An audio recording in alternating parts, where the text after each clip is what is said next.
Hello, people. Welcome to Illo Talk. I am Cory Kerr, and I made a thing that you can see on the screen now.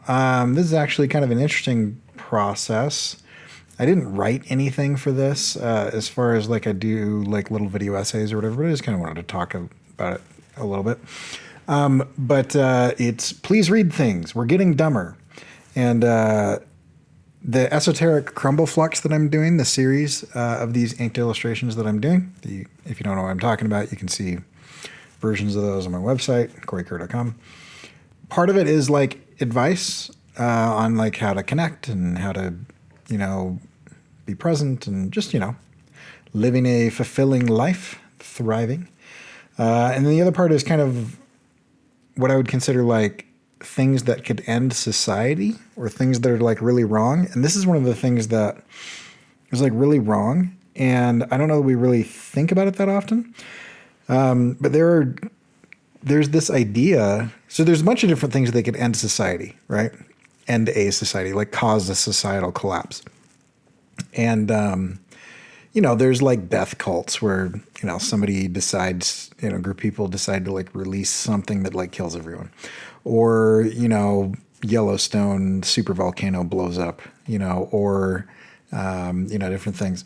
But there's one that's a little bit more subtle, and I don't know that we really think about it as much. But I think it's something that is just as dangerous and is happening right now. And that's this idea that we can actually, societies can actually slip backwards in their abilities to reason and think. And so like there's tons of examples of societies that knew how to do stuff like, iron smelting or something, right? And then the younger generation didn't learn it or wasn't passed on or there's kind of a disinterest in it or whatever. And then they just completely forget that thing, So like things that we just assume will always be around, you can kind of forget those things. Anyway, I'm just going to go through some phrases from Wikipedia article and then kind of talk about those.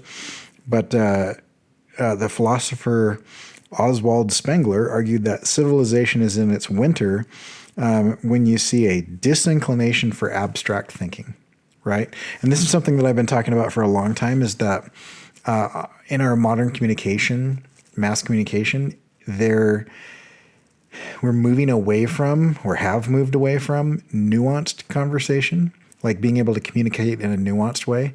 Everything seems to be very black and white, extreme and tribal. We're kind of speaking to our echo chambers. A lot of those types of things are algorithmically driven. But there's a lot of reasons that type has happened. But I think anything that is a higher, holier, better way of doing stuff takes effort. And anything that is more of a breakdown, degradation of things, like just a natural thing. Like if you look at the laws of thermodynamics, for example, we as matter have a tendency to break down into basic element. And there has to be forces at play that combat that to keep us together, right? The natural state of things is to kind of like degrade, to rot, and to crumble, right? And if there's forces that keep things from doing that, then you can maintain stuff. And it's kind of the same way with our minds or our societies or spirituality or whatever. Is that it takes effort to want to be better. It doesn't take effort to allow ourselves to be worse. And so there's a disinclination in abstract thinking because abstract thinking is hard. It takes work. You have to train yourself to be able to move in those directions. And there's just kind of really interesting types of things. And then they go through in this article and they talk about that some people will continue in self-destructive behaviors and we wonder why. And it's because there's kind of two modes of thinking. And one is fast, automatic, but very rigid. The other one is slow and analytical, but a little bit more flexible. And the second one tends to the one that's slow and analytical and more flexible. It takes more work. And as things get automated, or as inventions make life easier, or as progress in society through kind of being, in larger groups or connected with more people, it takes less effort from us. We tend to slip into the more rigid way of thinking because we're not required to be more fluid in our thinking. And so anyway, there's some of that. And those types of things, we tend to slip into that rigidity of thinking as a society. It says here as, quote, invention that dramatically increases the standards of living comes about. And so things that, for example, if we are talking about like communication or travel or things like that, like it used to be actually fairly complicated. Even in my lifetime, I talked to college students and they don't even know what it would be like to drive through the desolate state of Nevada in a car that you paid $50 for before cell phones existed. Like that was a different process and a much more life-threatening situation than when you have like the invention of modern communication. And so even like a lot of storytelling starts to fall down and fall apart when it's like you have cell phones involved. Like the ease of that removes a lot of the threat of things. And when, like necessity is the mother of invention, right? And so when we don't need to innovate, we're not required to, then it takes effort to innovate, and then innovation will go down. And so there's a, another reason why we're kind of disinclined to think. And then we also talk about the ideas of like, as more invention happens, things that we need to survive become easier to acquire. And those things that are easier to acquire feel more permanent. And we don't notice like they're not self-limiting. So for example, in like hunter-gatherer cultures, there is a self-limiting factor of like physicality, where if you're in a small tribe, it would be very difficult to like overfish or overhunt an area because one, you're small, and two, there's like a limiting factor of your physical ability, kind of a one-on-one situation, right? There's no, you as a hunter or group of hunters have to go take down an animal. That's different than, machine guns and sniper rifles and traps and, all types of things that are kind of like force multipliers on the physicality of that. They kind of remove the limitations. And then if you take like, it's actually fairly difficult to get, oil out of the ground or out of the ocean, convert it, refine it, change it into usable things. But when you add the scale of a worldwide kind of population of people doing things, then I don't have to personally go out and do the refining and kind of the mining and the drilling and all that. Like I can just, with money, just go out and kind of other people are doing that for me. And so the limiting factors are taken out of my view. And so it seems like we're not running out of anything, right? When in fact we could be. Anyway, the other thing that kind of was driving this idea was, I'm in my early 40s and I work at a college, and so I'm around a lot of like early 20-year-olds, and they are not reading as much. I mean, I remember I used to read a ton, and that's not to say that nobody reads, because a lot of people do read. Quite a few people do read. But what I think is happening statistically from some of the things that I've looked at is that there are a few people that are reading a lot more.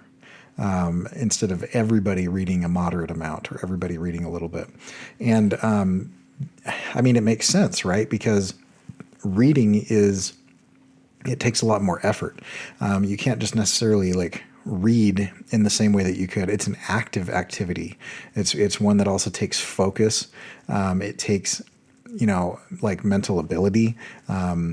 It takes imagination because there's no sound and there's no visuals that go along with that. And so you have to like engage on a level that is different or other than, watching video content, or an audio drama or those types of things.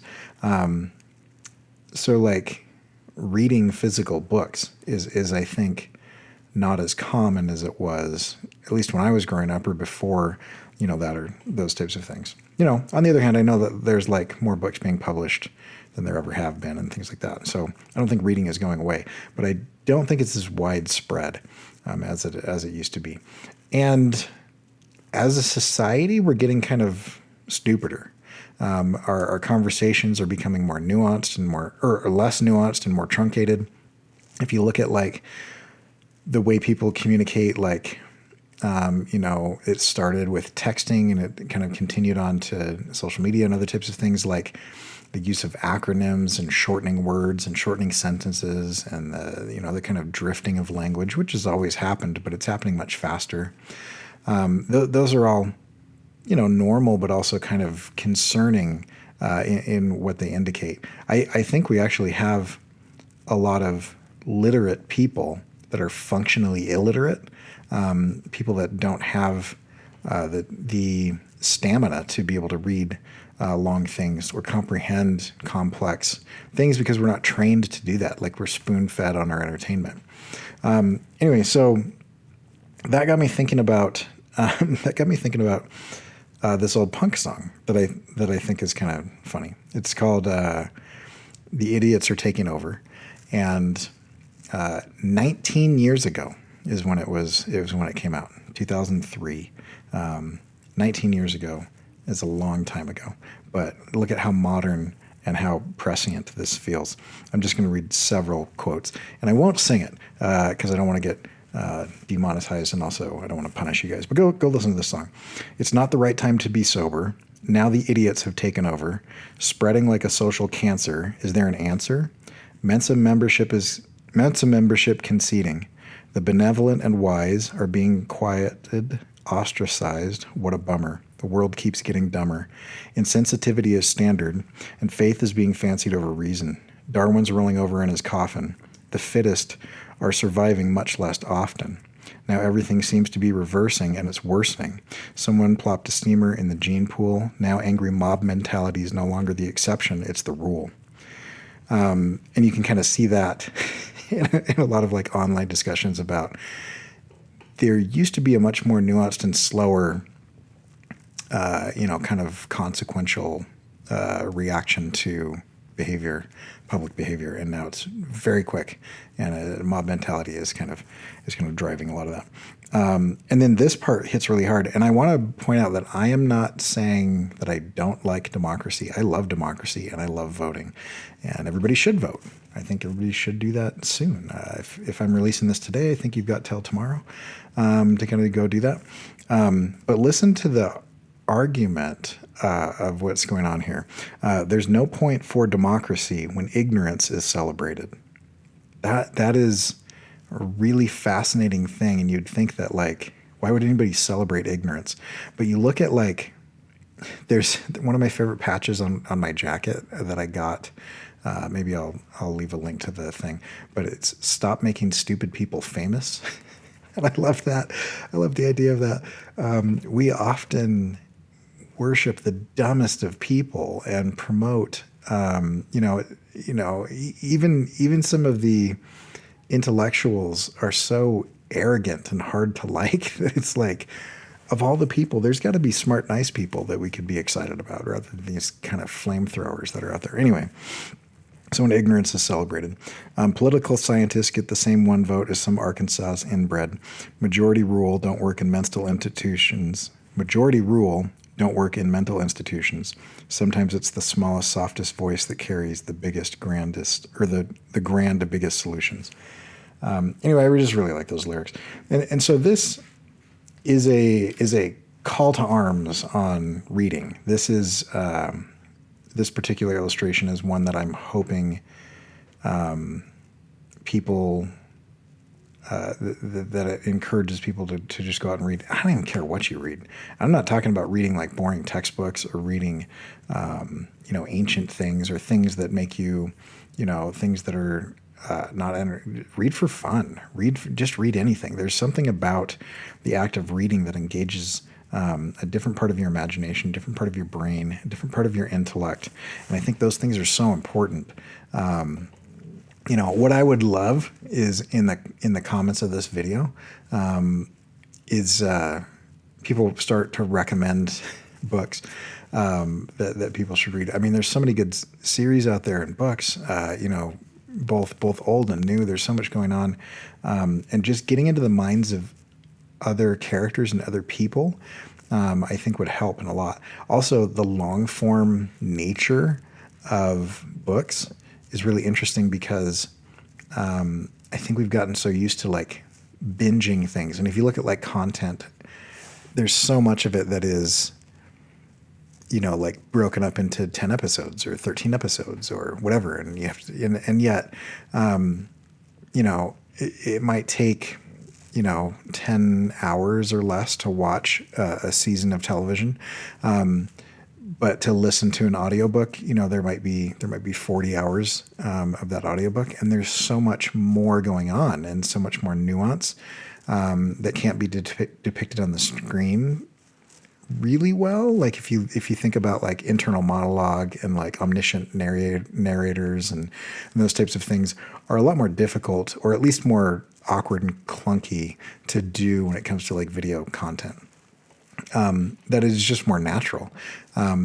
Books, I believe, are more cerebral, not because they're better, but just because they're different, and they engage in a way where you're using language to describe things to the brain, and the brain is required to create those scenes and those characters and those sounds and those situations more so than when it is kind of spoon-fed to you. Like, I don't have to imagine the sound when I hear the sound. I don't have to imagine the scene when I see the scene.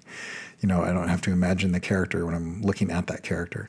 And I love a lot of video content, so don't get me wrong. But I do think that society as a whole would be better off if we were a more literate culture. And so, anyway, go listen to books and read books and get into books. And if you want recommendations, I've got lots of them. I listen to a lot of books. And anyway, just, consider that as a society, we're getting dumber. and I hope that isn't insulting. And I don't mean, this isn't like a generational thing and this isn't whatever. I just think technology has advanced to the point where our entertainment has become so easy that we are becoming naturally disinclined towards more abstract thought and creative thinking and things that take more effort, like reading and like, long form storytelling, and those types of things. Anyway, yeah, so that's this week's Esoteric Crumble Flux is the, please read things. We're getting dumber. And there's a lot of symbolism I chose ravens because they represent intelligence. And at one point in time, I guess I could say this. At one point in time, I had a much more complex illustration, and it just was not working, and I didn't like it. I felt like it was really repetitive, and I had all these brains kind of going in a circle that were like melting, almost like an animation. Like you could see like, the brain as a candle kind of melting. Anyway, and you can see some of the things that I've simplified it down because I don't think that those extra things added anything, those extra brains. And so I actually eliminated a significant portion of this illustration and then recreated just the top of it kind of as a header. It was a more circular illustration. You can see like the brain is melting as a candle, and candles are interesting. They produce light. They're fire and they're burning, but they also consume. And so I thought kind of the brain being consumed by, kind of like a distracting light or a flashy light might be kind of an interesting thing. And the brains are obviously being stabbed and attacked by snakes. And I do, on the more conspiracy side of my thinking, I do think there is some intentional movement towards the dumbing down of society. And I think those people that would like the masses to be a little bit more pliable and a little more easy to control would prefer us to not be well read. And if you're looking at that type of thing, you can see some of the things, some of those internal memos from TikTok of the types of content that are being promoted in different areas of the world, and those types of things are kind of weird and terrifying. But I think so. The idea of snakes kind of attacking the brain and those types of things were interesting too. But I did like the idea of there's something inside of us, that is actually reaching for a higher, holier state of being. We're kind of represented in a cliche way with the light bulb, but those skeletons kind of flying towards or reaching out for, that kind of higher level of thinking. That creative thinking, the abstract thinking, those types of things where we have to put forth the effort. I thought that was kind of fun, and yet, a little bit on the darker side since it's a skeleton, not a cherub or an angel or whatever. But I do think it's possible, and I do think that there is something inside of us that drives us towards a higher state. But we can numb that and ignore that. And as we do that, I think we do that to our detriment personally, and I think we do that to our detriment as a society collectively. If all of us are nothing more than consumers of numbing behaviors and entertainment, becomes a problem, because we start to not notice some of the limiting factors, because the limiting factors have been removed from our immediate view, and kind of put behind a curtain of things. So anyway, there's some of the symbolism stuff. This was a longer one, and I don't have too much kind of time-lapse stuff, so hopefully it wasn't too boring. But anyway, if you liked this and you want to see more of it, the bell and the thumbs up and the sharing and the things and whatever. But more importantly than that, if you want to follow me here, you can subscribe. But the email newsletter is one of the best ways to follow me, and you can get that on corykerr.com/email, and that's a good way to go there. If you want to see the newer stuff or a larger still image version of this, you can go to my website, corykerr.com. And yeah, I'm also on Mastodon. I'm not really abandoning Twitter, but I'm not really spending much time on Twitter anymore, and I'm kind of moving over to a more open source, less weird environment where we have billionaire tech bros just, destroying all kinds of things in their wake, which, they bought it. They can do whatever they want. That's fine. But I like open source things that are kind of democratized and a little bit spread out. So you can see a lot of that kind of happening over at Mastodon, which is kind of fun. And so I'll leave a link in the description, but you can do that as well at corykerr.com/online. And you can see all the different social media networks that I'm on, and you can follow me on Mastodon or Instagram or Twitter or whatever else. Anyway, rambling now. Go read stuff. And then I didn't even talk about that, but I mean, as you have an input of information from other sources, that drives a lot of creativity as well. So I don't want to get into another whole lecture, but people who read a lot tend to not have as many creative blocks and types of things. If you're, trying to draw water from an empty well, that is a futile effort. But if you have a constant influx of some sort of water source, then that well, you can draw water from it. Kind of the same thing as your creativity. If you're never putting anything in, then there's nothing to draw from. So reading things is a great way to do that. Okay, go read stuff. Leave some suggestions of books that you like in the comments, and I will catch you guys later. Go make stuff. This is Illo Talk.